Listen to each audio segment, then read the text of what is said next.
Roland shivered. The wind was cold, and he pushed his body against the king's for warmth. The king hesitated, and then laid his handless arm across Roland's shoulder. Sooner or later the storm would stop, Roland knew. The world would wait, but it would be a different world, a different game. He knew it would be nothing like the one that had just ended. In the new game, the possibilities for a king's night might be endless. He didn't know where they would go or what they would do. He didn't know how much remained of the old world. But even if all the cities had been nuked, there must be packs of survivors roaming the wastelands or huddled in basements, waiting for a new leader, waiting for someone strong enough to bend them to his will and make them dance in the new game that had already begun. Yes, it would be the greatest game of King's Night ever. The game board would stretch across ruined cities, ghost towns, blackened forests, and deserts where meadows used to be. Roland would learn the rules as he went along, just like everybody else, but he was already one step ahead because he recognized that there was great power to be grabbed up by the smartest and strongest, grabbed up and used like a holy axe, poised over the heads of the weak. And maybe, just maybe, his would be the hand that held it, alongside the king, of course.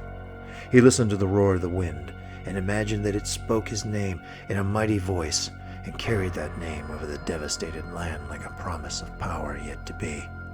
He smiled in the dark, his face splattered with the blood of the man he'd shot, and waited for the future.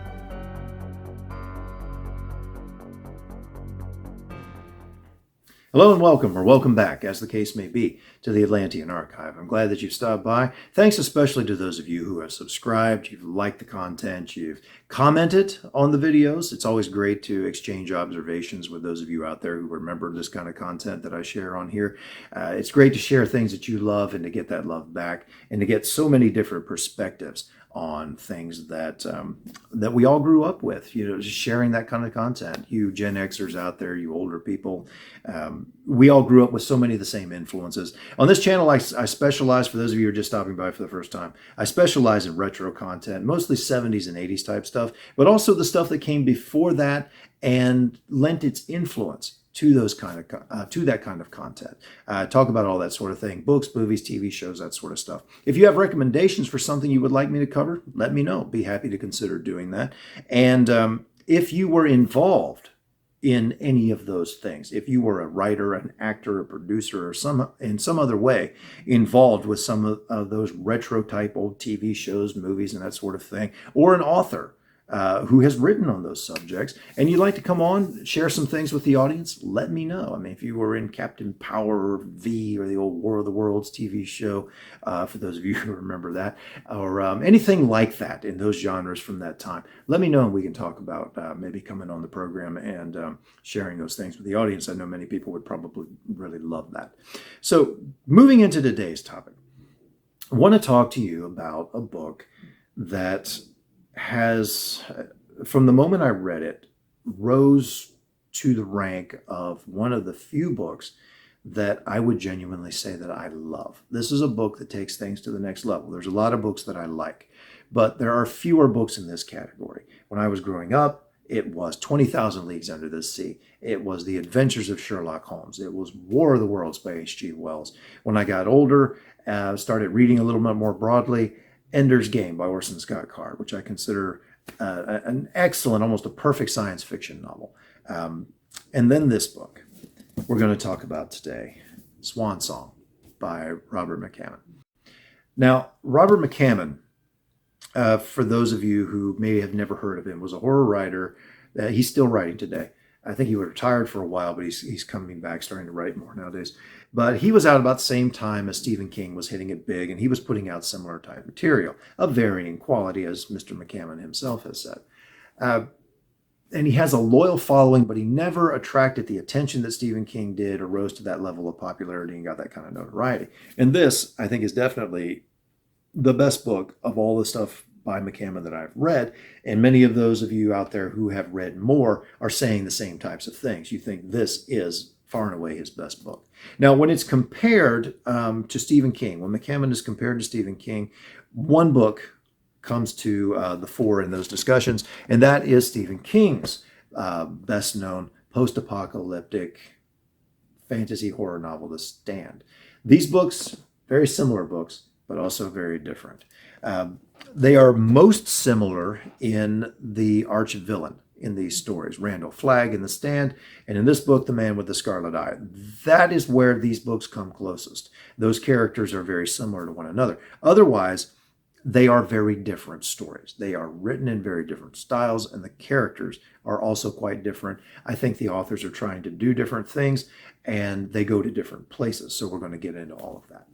But yeah, I do believe of Swan Song and The Stand. I would say this Swan Song is far and away the better book. The Stand is a great book. I'm actually rereading it right now.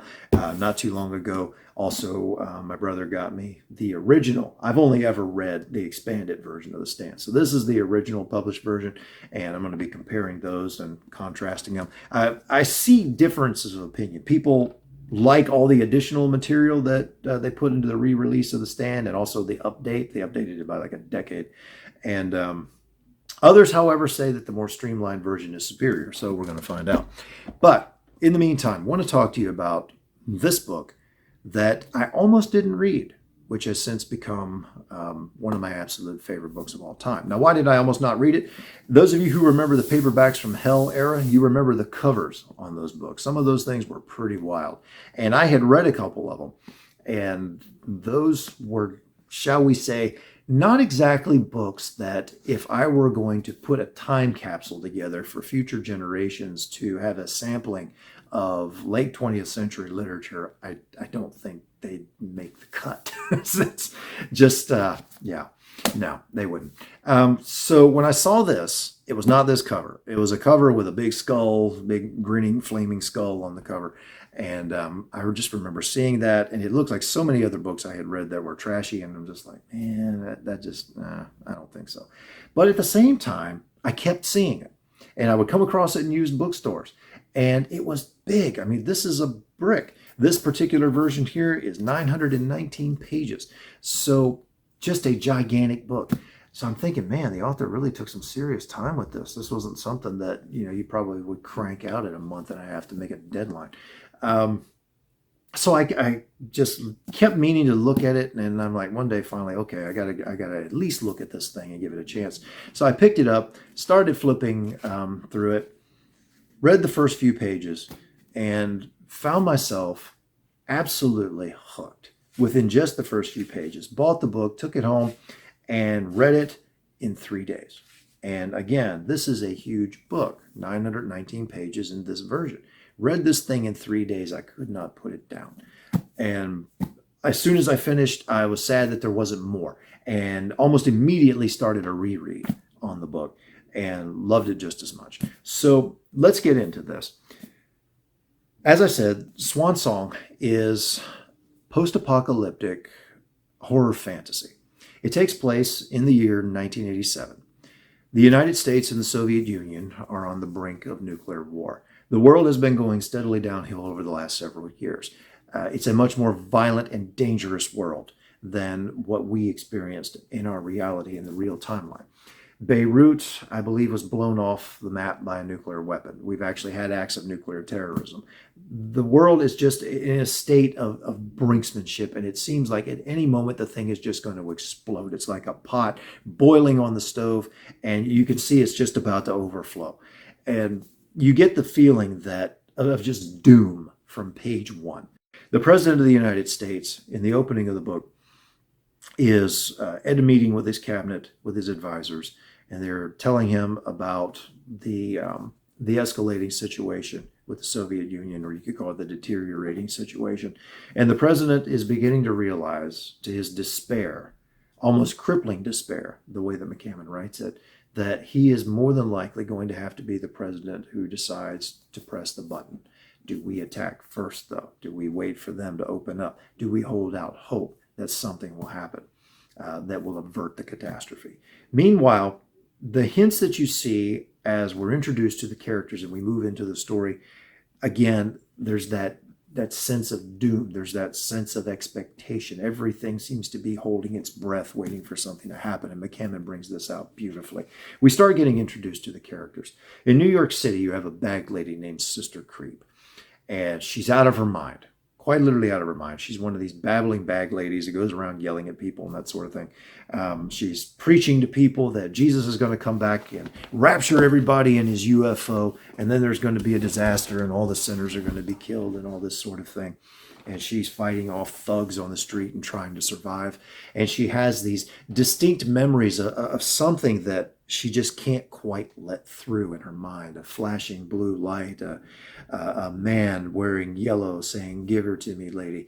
There's some kind of horrible trauma in her life. And you can kind of get the sense of what that trauma is right from the get-go. But she's not admitting it to herself. She's blocked out that old world. She's just completely insane, living on the streets of New York. And the way McCammon writes it, again, you can just about feel the humidity in the air of that city and the filth on the streets, the grime. You can smell the place practically. So you get introduced to Sister as she is known through most of the rest of the novel. And other characters, Josh Hutcherson, who is just a great guy. He is he's a wrestler, pro wrestler. Well, I guess not a pro wrestler. He's on the amateur circuit, I think. He's not up there with Andre or Hulk Hogan or anything like that. But he's known as Black Frankenstein. He's a great big black guy, huge. He's going around from city to city, doing all of the bouts, anything that he can get paid with, staying in cheap hotels, trying to make a living as best he can, sending money back to his wife and kids. Josh is the epitome of the gentle giant, and he's a character that I really grew to love throughout the story. Then you have Suwanda, if you put it together, Swan. Swan is an 8-year-old girl who is traveling around with her mother, who is basically shacking up with any guy that'll have her for any length of time. They're moving from place to place, very unstable lifestyle. Swan herself is a sweet little girl, very empathetic child. And Swan knows that there's something a little bit different about her. People react to her in ways they don't react to other people. She's quiet, and she has a way with growing things. She can hear things. When people, for instance, cut grass or they pull up flowers or something like that, she hears these hurting sounds as she describes them. Animals, plants, they seem to respond to her touch. They seem to gravitate to her. She has a special relationship with them. And she's sort of a captive in this crazy world that her mother is living in, dragging her from place to place with one, broken down boyfriend after another. In the beginning of the novel, they're getting kicked out of this house that her mom's been shacked up with this guy. They're getting kicked out of here. They're hitting the road. Her mother's thinking maybe she'll go home and see her folks. Maybe she'll try. Anyway, relations with the family not that great. So they're hitting the road. Other characters in the novel, you have a former or a Vietnam vet by the name of Colonel James Jimbo Macklin. Colonel Macklin was a POW during the Vietnam War. He has serious PTSD issues. He has basically what you could call almost a split personality or a multiple personality disorder. Colonel Macklin, at the moment, he's out of the military. He is in charge of a survivalist compound called Earth House in Blue Dome Mountain, northern Idaho. This place was constructed by a couple of Texas millionaires, built with everything you could think of that you would want to survive the apocalypse in. Air filtration, water filtration, all that sort of stuff. It's this cavernous space built literally into Blue Dome Mountain. It's got reinforced concrete all throughout. Lots of food storage, lots of water storage, medicines, armed guards. They got a doctor and nurse on staff. Anything you would think of that you would want to hunker down for a few years in the event of a nuclear war. And they have a program there at Earth House where anybody who wants to can buy in. And for, I think it's like $5,000 or something like that, you can spend 2 weeks at Earth House out of the year. And it's basically luck of the draw. If you happen to be there when World War III starts, you're good. If not, well, then, you had your chance. So it's really a roll of the dice. You might be there when you need to be there or not. And you can pay a little bit extra, I think, to show up at the last minute, something like that, if I remember right. But that's the establishment. Colonel Macklin is in charge of this whole thing, and he's trying to hold it together while at the same time trying to not quite see everything that's wrong with it. The Texas guys have spent a lot of money on this. They tried to do it upright, but it has problems. There are cracks in the foundations. They're getting water leaks in the place. Macklin knows things are not going to be good in the event of a real emergency, but he can't get the Texas guys to do anything about it. So he's full of all that frustration. He's dealing with his past. He's dealing with the world's deteriorating situation. And as I said, Macklin kind of has a split personality going on here. He has this another aspect of his personality. You're never quite sure. Is this thing real or what? Or is it just in his mind? It's called the Shadow Soldier. It's this dark, shadowy figure wearing fatigues, speaks with his abusive father's voice. And this thing is following him around all the time in the shadows. Only Macklin can see it, and he's talking to it.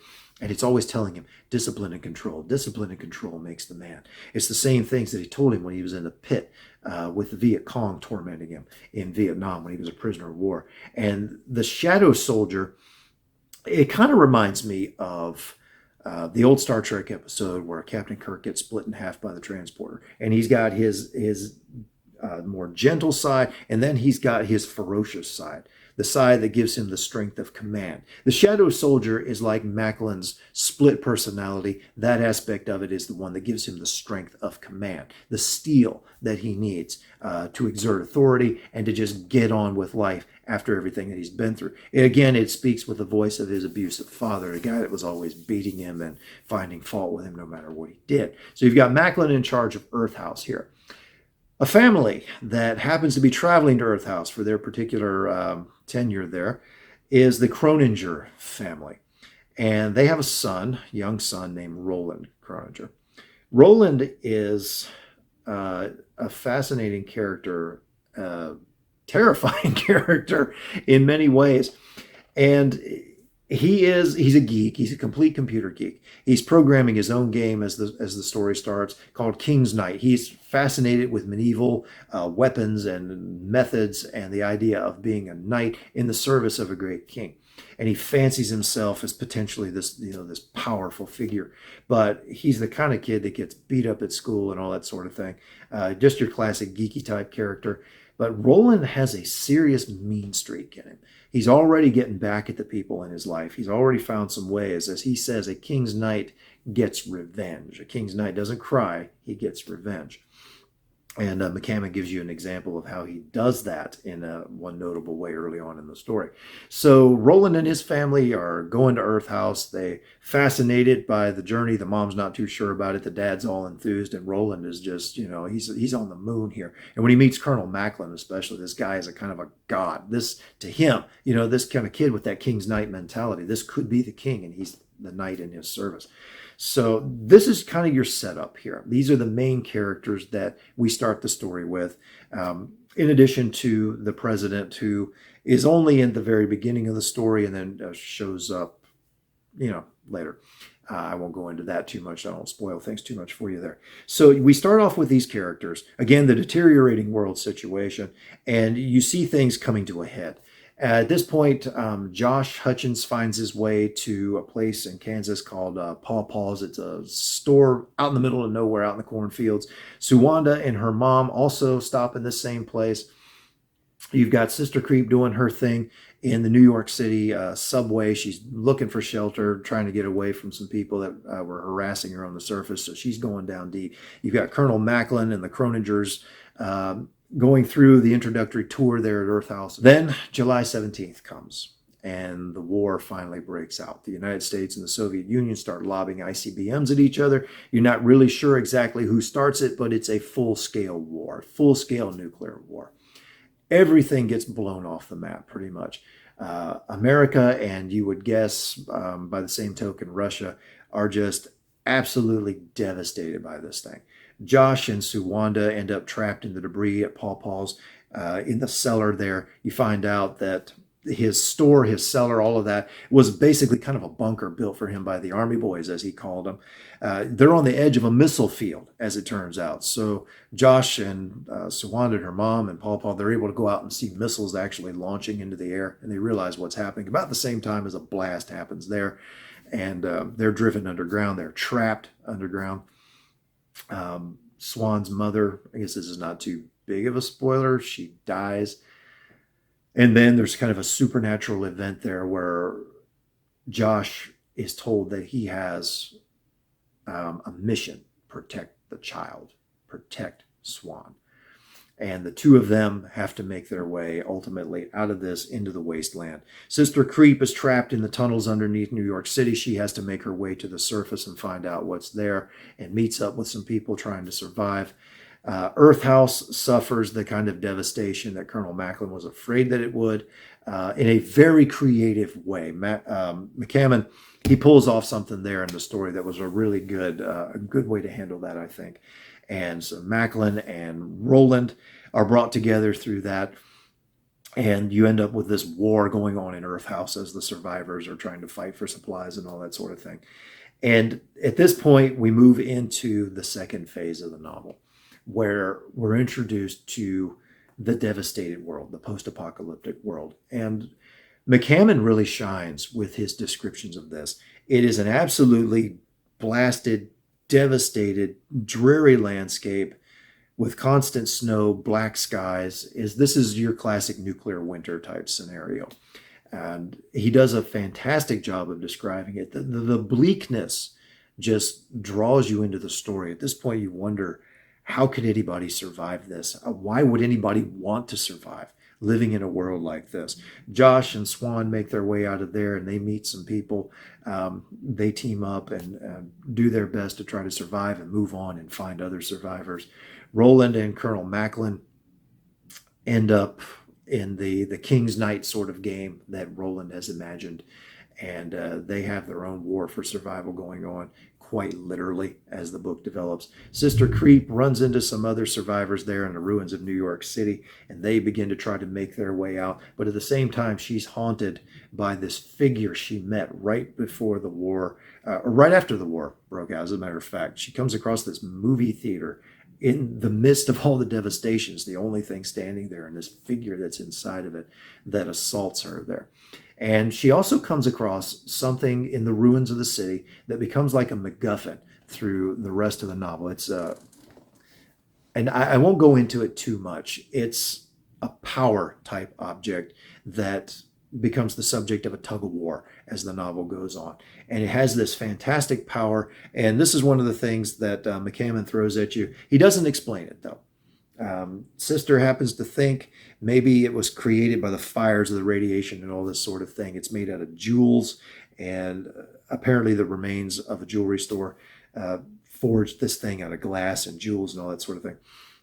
And it becomes a very special, very important part of the plot as the story moves forward. So you get all of these characters moving out into the wasteland. They're encountering other people, and you see sides beginning to form, and you see the lines of tension that are ultimately going to bring all of these characters together. And McCammon just weaves a fantastic story out of this. And I was listening to somebody the other day in their take on Swan Song who said that each chapter or each section of the book, which is like 5 or 6 chapters together, could be considered like its own contained story. And it's just a series of these things. And I see how his point in that's a good way to express it. And then at the end, of course, as you might expect, he brings everything together. So the points of interest here, the things McCammon does well, all of these characters, he has a huge cast. As the main characters move out into the devastated America, they meet other people, as I've said, and that creates new dynamics for them. Sister Creep undergoes a change, begins to, the fog in her brain begins to lift, and she finds herself driven with a purpose and the fantastic item that she's uncovered, and this evil force that is pursuing her and ultimately the people who partner with her. You've got Josh and Swan trying to survive, meeting people who take them in, people they're able to partner with. And then you've got Roland and Colonel Macklin, as I said, starting basically a war. Colonel Macklin has this idea that he's going to reconquer the United States, the devastated United States. He even draws this map, all the various sections of the country, what they're going to be for, finds a Nazi uniform that he starts wearing, becomes a real thug in the story. And one of the strengths of it, all of these characters are so well done. They are so real, so lifelike, and all of them have character arcs, I would say, except for Josh. Josh is the one character who pretty much remains the same. He's the gentle giant throughout. He's the guy with a sense of purpose. He's the steady man who has to, he's on a mission he doesn't entirely even understand. Protect the child. What does that mean? He doesn't really know. He's just got to do the best he can with it. And McCammon creates some great situations in the course of that. Those of you who have read the story, you remember the battle in the Kmart in Matheson, Kansas. That's really good, where Josh and Swan find themselves for a time at the mercy of a bunch of escaped mental patients. That's a great section of the novel. And what happens with the plot, with the character development, you see all of these characters either revealed for who they are or just pushed to the point where they break and make decisions that prove fatal for them. Colonel Macklin, he's got all these insecurities. He's got the shadow soldier pushing him to brutalize the people around him, to impose discipline and control, not only on himself, but on everybody around him. And you've got Roland, who proves to be extremely clever. Roland starts off as the geeky kid who gets himself beat up at school and all like that I was saying. But Roland is a very astute student of human nature. He understands human psychology very, very well. And he puts that to the service of Macklin and really becomes Macklin's right hand. Those of you who have read it will find that appropriate. But he is responsible for the successes that Macklin experiences. Macklin's got the military experience and all that sort of thing, but Roland understands people, and he knows how to get things done with people. And he's got this mean streak in him, and it just develops and becomes abject cruelty as the story moves on. But he's always got that clever intensity behind everything that he does. And as his character develops, you get the feeling in the very beginning of it, Roland's a character you can feel sorry for. You sense that when you first meet him, he could go either way. He's already on a bad path. He started down that path, but if he had somebody help him, maybe he could have been pulled back from that. But with the events of the novel, the way they develop, he's just cast headlong into hell. And he's determined, if I'm going to be in hell, I'm going to rule. So that's Roland. Other characters that we run into as the story goes on, like I said, the supporting characters, they're all very well done.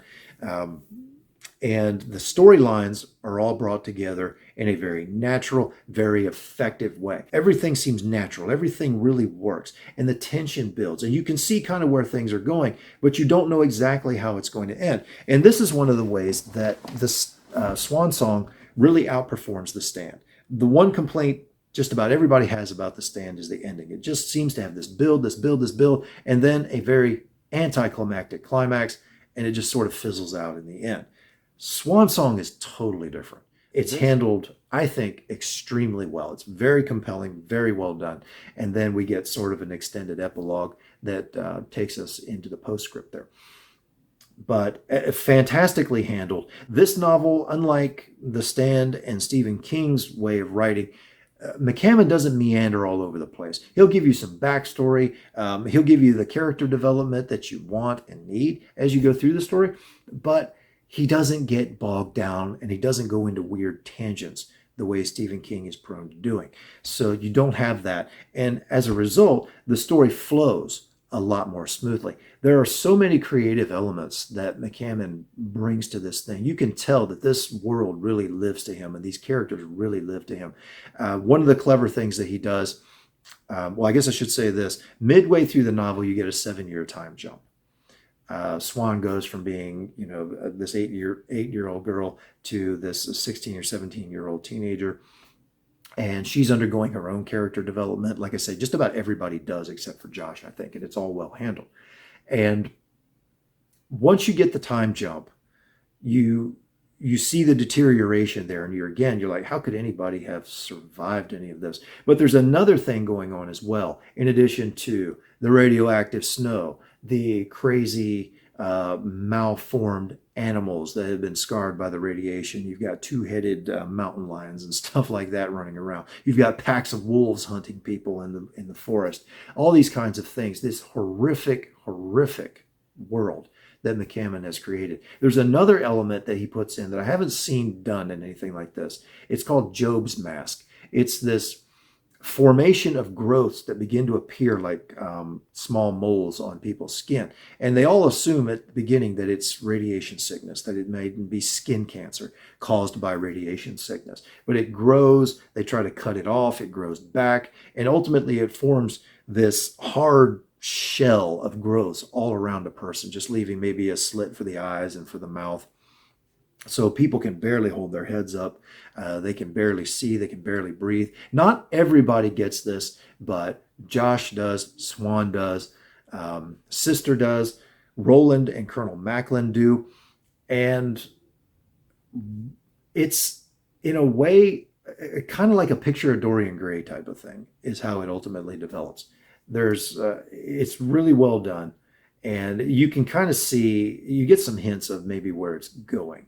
Earlier on in the novel, you get a hint of that, but I think it's handled very well, and it's one of those unique flavors that McCammon built into the book. So those are the main points that I would bring up about Swan Song. The characters are just so well done; they're so compelling, and the good guys you really root for, the bad guys you can really hate. And although you can feel sorry for them too, then there are characters that are kind of in the middle. There are people that are just caught up in the tug of war, people that don't want to be there. You've got tormented figures. There's a woman named Sheila Fontana who is unfortunate enough to meet Roland and Colonel Macklin right after they leave Earth House. And she gets caught up with them, and her life just becomes a pitiful thing by the end of the book. You feel horrible for her. There are other characters that are just going with the flow, and they're not sure what they've been caught up in, but they don't know what else to do. They're just leaves being swept downstream in the creek. Summarize, wonderful characters, so believable, so well handled, with genuine development throughout. All of these various story elements being brought together like individual threads that are ultimately woven into this wonderful tapestry by the end of the book. A very, very satisfying conclusion, an emotional conclusion. Yeah, I teared up at the end of the thing, I'll admit that. And did the last time I read it too. There are characters by the end that you've come to care about. People who really live off of the page to you. Again, that's what makes this thing so special. The cleverness with which McCammon handles it, the way that he visualizes the destruction of America, people trying to survive under horrible conditions, the way it just jumps off of the page at you. Ultimately, the man with the Scarlet Eye, he's that Randall Flagg type character. He's different in some ways. He plays more of a role, and more of a role that makes sense in Swan Song, really, than Randall Flagg does in The Stand. So I think he works better in this story. That's just my opinion. I thought McCammon handled that well. He's sort of a chaos force. You would wonder, is he an antichrist figure or whatever? I've heard some people describe him that way. No, I think he's more like a chaos force. Just, he's having a party. He treats it that way. It's just party time. He's going to Watusi all over the graves of the people around him. And he wants to just see that it continues on and on and on and on. So yeah, he doesn't seem to have any plan. He's not working for anybody. He's not reporting back to the devil, anything like this.